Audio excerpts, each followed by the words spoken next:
Okay, so what we're going to take a look at is an inspection we're doing here in Kalamazoo, and we're looking at a roof where the customer's had a couple issues over the years. The roof is about 20 years old, and now he's starting to have some leaks going on, and so there's a couple things going on. So they've had the chimney reflashed, and I can see some water on the underside of the chimney, so we can validate that from the photos. That's not a big deal.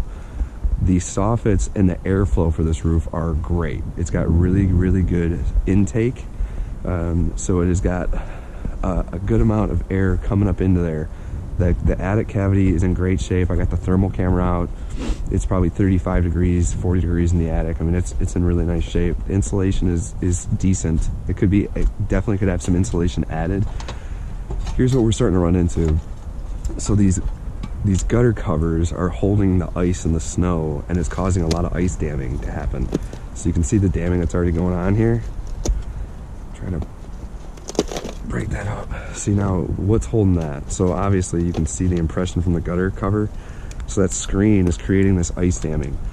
So the ice damming isn't the worst thing in the world with a newer roof, because you'd have ice and water shield 6 feet up your roof line. With this roof, you don't. You only have roof felt. I can tell that because from the underside in the attic, there's a opening that was cut in, probably for that flapper exhaust fan. And on the other side of it, the underlayment is exposed.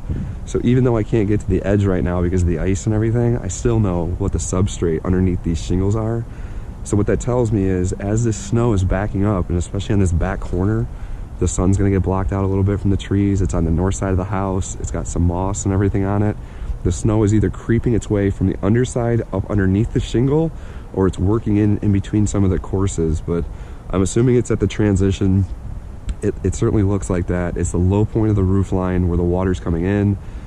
There is not water damage on the top side of the roof. There is not water damage on the underside of the roof deck in the attic space in this area.